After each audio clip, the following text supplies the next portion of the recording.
Again. Oh, my pony's falling out. I know. Let me hold it up for you. I sit there and hold it up for you all. Good morning. Afternoon, morning, whatever. It's still morning. It's well, whatever. it depends on what they're at. When they're listening, yeah. That's true.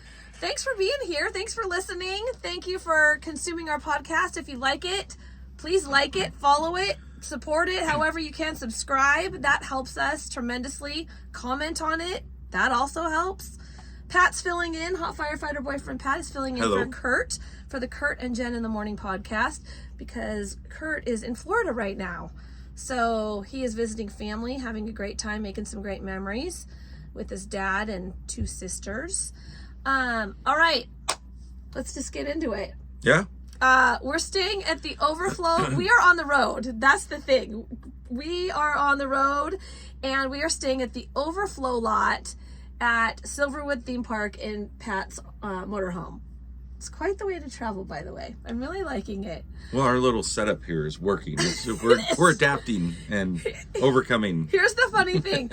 We are staying in the Overflow lot, but we're against the fence. And so on the other side of the fence is construction that's going on. They're building a gas station and convenience store, it looks like. Yep. So there are some loud noises, but Pat has his coffee every morning and sits back in his chair. And I'm like, honey, you have a front row seat to a porn show in your world, because there's all kinds of heavy operating equipment. I'm like, don't get too excited. He's like, I want to see that big one move. And I did too. Wait, that sounds wrong though. So you enjoyed your cup of coffee with a lot of construction Still going on enjoying it. and loving it. So we're in our well, you can't tell for Pat, but I'm in my bathing suit and cover up today, because we are going to Boulder Beach in Silverwood theme park, which I've never been. I'm just going to say this. I don't know why it has taken me so long to get here. Did you know about it years ago or no? Yes, I did know about it. Just never thought about going. Never thought about going. I mean, I thought about going, but just haven't made it here. And I'm really disappointed in myself that I haven't taken my daughters here before now. I mean, Macy's here. I got to get Riley here, my oldest daughter. But they just opened this season, they opened an expansion of their park, and I don't know if you've even heard about this yet. And I think you heard about the coaster. Yeah, I hadn't before we got here. So Emerald Forest is what it's called. It's their expansion, and in Emerald Forest is this new kiddie area, kiddie play area for water, which we'll check out. But also, this is what I'm excited about. Eagle Hunt is a water coaster, which happens to be the first dueling water coaster in the West, actually. Is that right? Do I have that right? It's the first dueling coaster in the West, and the longest dueling water coaster, that is, in the United States. Nationwide. I'm excited. And we're going to experience it today. Yeah. So I had to look it up. I'm like, what's a dueling water coaster? So, it's two side-by-side water slides, basically, that have the same pattern, but you're just seeing who can get down to the finish line first, really. Oh, I feel like that would be like a weight advantage. Like, I might win every time. Oh, I'm not so sure. I'm not so sure, honey. I'm not so sure about that. I am. But... Anyway, so that is going to be super fun. And the difference between a slide and a water slide and a water coaster, I wanted to look that up too, because I'm like, what is all this? Is that a water coaster will descend and ascend based on all the jets and the way the water pushes you. So bring on the roller coasters. See what it's like. And then there's we'll talk about the water stuff tomorrow, because that's when we're going to experience it. I did not know that this was the largest theme park in the Northwest. Did you know that? I kind of, not officially, but I pretty much knew that. I didn't know of any other place. It is way bigger. One, it's way bigger than I thought it was. It has way more really cool rides than I thought it did. Mm-hmm. And it's easy to get to. It was pretty easy for us to get to. I mean, we hit some construction on the way here, but you hit that anywhere. You're about 5 hours away if you're in the Seattle area, maybe 5 to 6 hours. Yeah. I'm loving it. So we spent the day yesterday in the dry part of the park. So there's the dry side and the wet side of the park. And I love Love, love, love roller coasters. Like if the question comes up, what are you passionate about? One of the answers will be roller coasters. I love them. And I don't get to go on them often enough, but I went on a whole bunch yesterday in Roller Coaster Alley. Roller Coaster Alley. They even have a whole separate entrance for if you want to, like if you're waiting to get in the park when it opens, there is a shortcut to Roller Coaster Alley that you can go into versus the main entrance. Yep. I was in heaven. Straight shot right there. Straight shot. Okay, so I have never been on a roller coaster where I got off and said, I will not do that again. I will not do that again. And this is not to say that it is a bad roller coaster. Just for me, it was called the Aftershock. You were laughing at me. You're like, okay, what is the deal? So right out of the chute, it brings you upside down. Like not upside down, just pointing straight down. That's right, not upside down. Yeah, so you are looking at the ground from, I looked it up, I want to say it's like 171 or maybe 191 feet up, and they suspend you there. And we were in the back, so we were the highest point at that point, unlike the people in the front who were lower. Also, you had to take off your shoes to go on this because you were wearing flip-flops. I had flip-flops, and I didn't want to lose them. I didn't want to sit there and have to grab my toes onto the flip-flops. Aftershock, it's one of those, it's like a hanging coaster. Our feet were hanging. Yeah, we were dangling. Yeah, it was one of the, okay, and then it goes really, really fast, like upside down two or three times. Two times at least. I close this is another thing I've never done on a roller coaster. I closed my eyes the whole time and I don't know how you could do that. I closed my eyes the whole time. After I was looking down at the ground, I'm like, I have to close my eyes. And then forget about it. Like, what? It went all the way up, like upside down all the way up, right? I mean, I didn't have my eyes open. Yeah, it did loops, and then it takes you through forward, and then brings you back up, and now you go through it, and it stops, and then it drops you again, but you're going through backwards then at that point, and then takes you back to where you started from, and then lowers you down. So I'm getting like... You go forwards and backwards through it. So when we were in line waiting for this, which it was a quick line. It was a quick line. Well, we were there early, too. We got there right when it opened. That's key. There was a guy that was very roller coaster knowledgeable. Do you remember that? He was saying to the person that he was with, he's like, oh, this coaster came from Chicago. It used to be in Chicago called Deja Vu, which makes sense because you live the same thing, only forward and backwards. And he said it was in roller coaster storage for a little bit, and then then Silverwood brought it out. I didn't even know there was roller coaster storage. I'm glad they brought it back. People love it. Yeah, Macy and I, my youngest daughter and I, who are here, she's here too. We're like, no way, we're out. We're not doing that one again. I've done it multiple times. It was fun. As I got older, I mean, I think I experienced it back in, I want to say 2012 or somewhere around that time frame.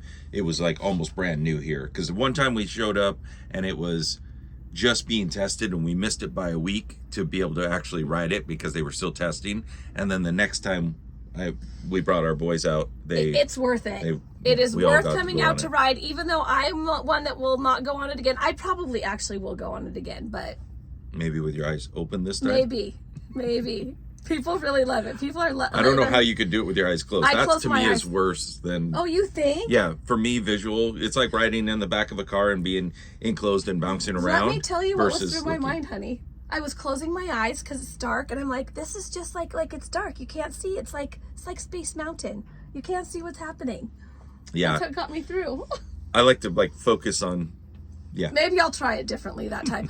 The other thing that happened that hasn't happened in a long time is I got a new favorite roller coaster in my repertoire of roller coasters. Yes. And you too. Oh yeah, and it was a fun one, definitely. It's probably one of the best ones here, in my opinion, and yours, I think, too. Yeah. And Macy's. You guys. Yeah. Oh my God. It's called Stunt Pilot. It's this red and white coaster, and I don't even know how to describe it, Pat. Like, it is, first of all, it's one of the smoothest coasters that does all the tricks. It's like, the whole point of it is like they're trying to make it seem like you're a fighter, like a pilot. Yeah, you're a pilot. Stunt pilot. Yeah, you're a stunt pilot, and you're in your own little cockpit, so you're not side by side with another person. Right, you're back to back. Individual, back to back, in line, and yeah, it's like it's so fun. I mean, if you had a joystick and you were or a controls, whatever, you could pretend you were flying. Like what do you doing call loops. all the things? Loops, a huge drop. Yeah. Like so many things Yeah, that were so good. You originally thought she was in front the first time we went through it. That was real fun. And the first drop, she thought it actually inverted and went this way and then came up. And it goes straight down. It goes down. It goes down invert, at but it a goes straight down. pretty good angle. And one of my favorite, and they have the wooden roller coasters too. Like, it was so exciting for me to ride I called it the promo coaster because it's the one that's on all the Silverwood like stuff. It must Tremors. Is it Tremors? Well, Timber Terror they're both wood roller coasters, so they've been around for, I think, since the park opened, those two. I wonder which one has the Silverwood sign on it. You know, when we drove in, the closest one to the freeway is Timber Terror, and then the one just a little bit back, I think, is the Tremors. And the Tremors it's rickety. They call it Tremors for a reason. It's supposed to be, but it also went super fast and like around the corners, and it was. I'm telling you what. Yep, through tunnels. We're doing a big promo for this, but I'm telling you, get your family here. Get here if they or you like any of this stuff. My favorite memory, even though the coasters were great, but my favorite memory yesterday was going on the water rides because Macy has her boyfriend Caden here, and Caden's mom's here, and his sister. But the four of us, me, Macy, Caden, Pat, went on Thunder Canyon. And it is one of those ones that you're in the round raft. The round raft, we were with four other people. All sitting to the center. Yeah, looking in the center. And I am going to just tell you what. I got 90% of the water that was taken onto that boat. Would you agree, Pat? Yeah, I think I was a little to the side. Backwards. I was a little to the side. All of us, though, were drenched. Yeah. We got off. I think our problem was we went on with four others, 2 adults and 2 younger kids who were a little lighter. They spaced themselves out. We didn't. Jen and myself, we sat side by side, so we were the heavy side of the whole thing. Thanks, honey. Well, no, with 2 adults, we're gonna be. As I would say to Curt, you're calling me fat. That's awesome. You're like, no, I'm not. No, I'm not. No, but yeah, we ended up on the downhill side of all of the drops, pretty much. And Jen, sometimes more so. Waves were coming over my head, honey. Well, I don't know about over the head. They were definitely. I feel like they were everywhere. It was water everywhere. It was super fun. Then we went on the log ride after that, which is called the Roaring Creek Log Flume. And that, too, was fun. Well, and I got the worst of the water on that one because as we did the drop and it splashed and went around you or over you, it landed on me because I was back behind. And she's laughing. She's thinking she's scot-free. And then as we go around the corner, this jet of water sprays out and just soaks her. Yeah. And so I was wringing out. We were both wringing out our clothes. I mean, I was wet. But I was laughing and it was fun. And I was thinking to myself, what's the joy of this? Well, we cooled down and you're going to be like, you're going to shake your head at this one. I'm like, and now my chub rub isn't like getting to me. You're right. I'm going to shake my head. That's what I wrote down in my little journal. The chub rub was just nice and smooth because it was so I was so drenched. Okay. Anyway, if you want to check out Silverwood, you can go to silverwoodthemepark.com. You can get tickets there. You can see all the things. But it is a memory-making mecca. You should get here. I'm telling you what. It's open through September. May through September is when they're open. They have special events throughout the year, but that's their time. This is serious. When we were actually in line for one of the rides here, Pat got a text from his middle son, Michael, who is very much into financial stuff and all those kind of things. Yeah. Has taken classes. And what was the text he sent you? So basically, he was notified. He's got Norton services of some sort for his financial monitoring or his credit monitoring. And he was notified a while ago saying that there was some sort of leak or hack or whatever, and that his information may have been compromised. Well, he gets a notification. He's thinking, it's just, one of the, how many do you hear about that? And it's never affected you. Yeah. Well, he gets a notification yesterday saying that, yes, it has been compromised, and whatever place compromised it or person or entity compromised it, they're going to release it on the dark web, soon Yeah, or now. Yeah, and if you haven't already heard this, because it's in the headlines, like, this is why we're mentioning it. Not only did Pat get the message about it from his son, but it's now a headline news. It's headline news. So if you have not heard about this, I mean, billions of people will be affected. 2.7 billion records earlier this year were like compromised from the national public data, which, it's out there. I'm sure all of our information, some here or there, is out there somewhere. But this was everything. I mean, it had his... Michael showed everything. Yeah, it has name, his email address, address, social security number, and of course it didn't show it all. It just showed like a portion of it. So they're like, here's your phone number, and they show the last couple digits, and so it's like, okay, credit card numbers, and then social security number, a couple digits in the right spot. So you're like, okay, they got it, because that's my number and that's in the right spot. So, and now they're selling it. Yeah, they're on the dark web. On the dark web. And so anyway, the biggest thing is that if you don't know already or don't have it already, they recommend credit monitoring to find some sort of service. There's plenty of them out there. For people who don't know, you can actually go to the 3 credit bureaus, which is TransUnion, Equifax, and Experian, and you can lock down your own credit. And I do that. I've done it for quite a while, so I forget about it. So every time you go to get credit, or go to like I just bought a truck. Yeah, I had to actually go to TransUnion and unlock my credit so they could pull up or whatever one it was, TransUnion, Experian. But yeah, you can unlock it so they can actually pull a credit report. Otherwise, nobody can pull a credit report and open any type of credit card under your name. I was wondering what that meant. Yeah. So if you haven't already done it, you might want to consider it. You might want to monitor. You can go on, and I think once a year you can get a free credit report from all of the credit bureaus. So you can get that for free. You just have to, you have to be diligent and go in and contact them, and it takes time, and it's kind of a pain. And same with locking. It's kind of a pain. Like 2 of them make it really easy to lock and unlock, or they call it freeze and unfreeze. But one of them, I don't remember which one, but it's kind of a pain to go on there. They don't make it as easy as the other 2 to just basically click and unlock. And it says, how long do you want to unlock it? Do you want to do it permanently? Do you want to do it for a day or 2? And you could set that and then forget about it, and it'll lock again. That's what I do. But one of them doesn't make it very easy, but I still recommend. And then just really keep an eye on your stuff. Like be more diligent about checking that sort of stuff. It's scary. That stuff's scary to me, and you're super smart about that stuff. All our information is out there. It's just. But now it's readily available for bad people to buy it and take advantage. People on the dark web. I don't even know how to get on the dark web. Most people don't, but for those of you who do, you can maybe find out what's out there of yours. But just getting on it, one of the articles was saying that just getting on the dark web, because they were actually checking it out, is scary, because you're in there with people who know computers, know how to dive in. And for those of you who listen that know computers, you probably can speak to this way more than I can. But there's things that they can do that I would never even fathom. So okay, thanks Pat. Yeah. Seriously, that's big stuff.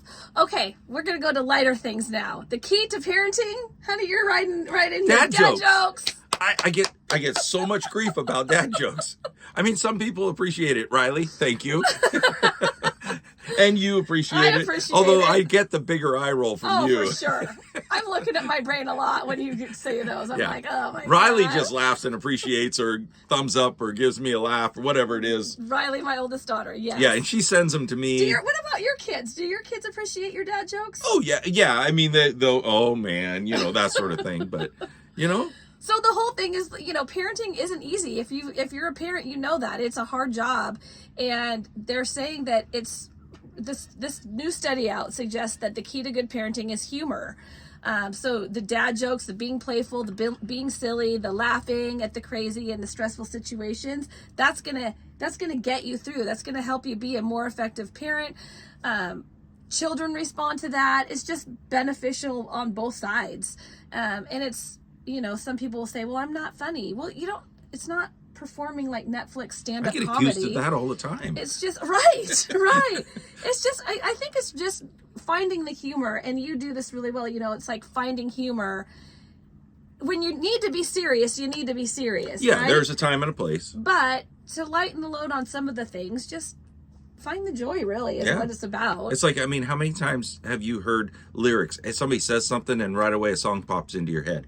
You can make a song almost out of anything because there's so many songs out there with lyrics. Yes. So I do that all the time. We do that at work. You know, we'll just start singing a song. You know, somebody says something, then you just carry it on.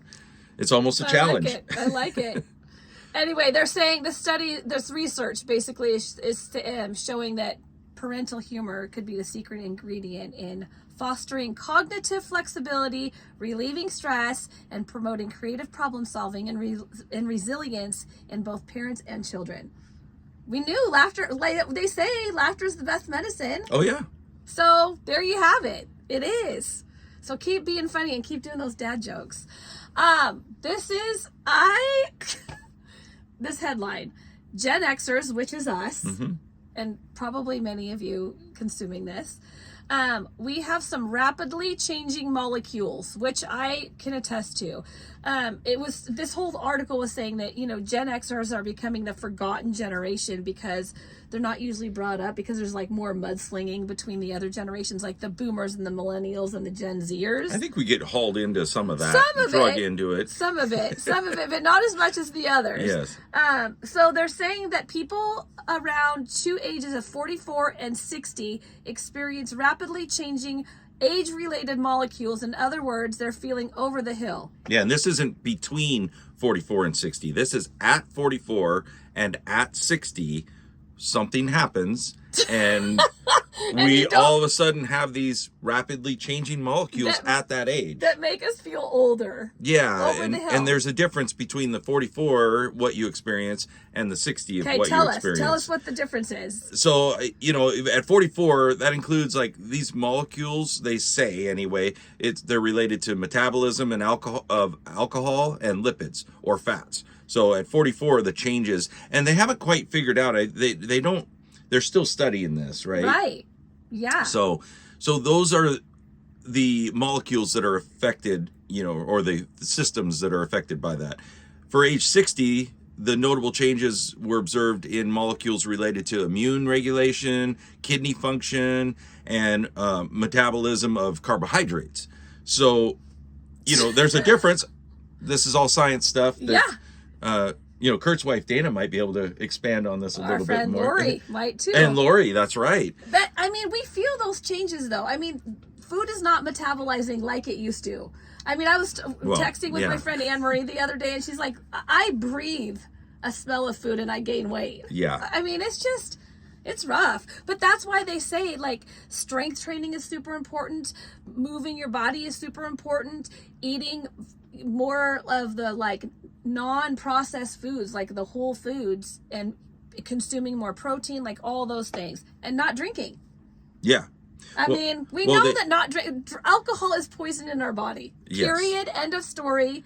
It can make us feel good. We shouldn't be drinking it to make us feel better, but anyway. They go back to everything in moderation, right? Yeah. Which, I mean, I imagine, you know, I didn't really drink until I was in my 40s. I mean, I didn't drink that much, and then started going out and enjoying the cocktail side of things. And so, I mean, it definitely probably wasn't needed. I mean, if I could have been my age, if I could have been my age and not drank, maybe I'd be different as far as physically, but it's still enjoy. Yeah, we're still enjoy. We're having a good time. We're having a good time. Okay. So speaking, this is a good segment. So speaking of not great food for you, let's talk about state fair food. That's right. Fair food. Fair food. It's really healthy. It's the season for fairs, right? And in our area, in the Seattle area, we've got the King County Fair that was in Enumclaw already happened, but coming up we have the Evergreen State Fair in Monroe, which is happening August 22nd through September 2nd, and then of course the biggest one in our state, Washington State Fair in Puyallup, August 30th to September 22nd. So in honor of those things, we have the top state foods that people are Googling in 2024. Top state fair foods. Did I say that wrong? Yeah. Oh, you just missed the fair. State fair foods. Sorry. Yes. Okay. All right. So these will kill us. Yeah, All right. So this is Americans Googling what they Googled the most for state fair foods. The top 2 last week were cheeseburger egg rolls. I would try that. I'd try that in a heartbeat. Yeah. Your heart won't like it. Well, yeah. It may not have any heartbeats after. Lobster corn dogs. What? So I'm trying to figure out. It must just be a lobster dipped in like the corn. No, it can't be a whole lobster tail. That's what I mean. Okay. That's what I mean. Like they're taking lobster meat. Really... I'm sorry, lobster meat. Some kind of lobster meat, right? It'd have to be. Dipping it in that corn dog whatever batter, right? And then frying it up. I would definitely try that. I love lobster. So I definitely try that. If it was crab, I would try it, but You don't like lobster? I don't like it as much as I like crab. Oh. Lobster's very rich. Yes. And your problem? Okay. They also looked at deep fried food. Oh wait, so hold on. Corn dogs are deep fried. The reason why those ones were the most Googled in this past couple weeks is because both of those things, the cheeseburger egg rolls and the lobster corn dogs, are up for best new food at the Iowa State Fair. In Iowa, they're cool. like those Midwest states, I feel like, are known for their state fairs. That is like the Olympics or the Super Bowl of their state. Got it. They also looked at deep fried state fair searches from the past week. Now, these are interesting. I've heard of the deep fried butter before. Have you heard of that? Like, we had that at the Washington State Fair. I have never tried it. I've never tried it either, because I don't even understand the concept of, like, how you do that. I can't. Deep fried bubble gum. Nope. You would not try deep fried bubble gum? How does that even work? Because if you're chewing bubble gum and food, if there's bubble gum in the deep fried, like, you know when you chew gum and then you eat food and then it's like super gross? Yeah. So I don't really understand that one at all. That's wrong. Deep fried butter was on that list. Deep fried ranch dressing. How? Deep fried beer. And deep fried lemonade. How do you do that? I have a message into Stacy is a friend of mine. She works for the Washington State Fair. She does all their like PR stuff, right? I have a question into her, so I will answer this tomorrow for you, hopefully. Like, how do they deep fry liquid? Yeah, I have no clue. We're gonna get answers for ourselves and for you. And we want to know what your favorite fair food is. Yeah. Favorite fair food. What is it? I mean, I imagine that scones is going to be at the top of the list. Cotton candy, maybe. Funnel cake. Elephant ears. Those are my favorites. Funnel cake, elephant ear. Scones are really good. I like all 3 of those. Okay, well, save some of them. Save some of the other ones. Think about what else you like, and we'll talk about it tomorrow. There's not much I don't like. Okay. Remember our age and our metabolism, right? I know. That's my problem. Okay, Jen, you remember it too. Oh my gosh. Okay. I have so much fun doing this with you. We miss Curt, but this is fun. Do it with hot firefighter boyfriend Pat. You guys, thank you so much for listening. Have a great day. Make good choices, find joy, spread kindness, and we'll see you tomorrow. Make sure you comment on your favorite fair food. Thank you. Bye. See ya.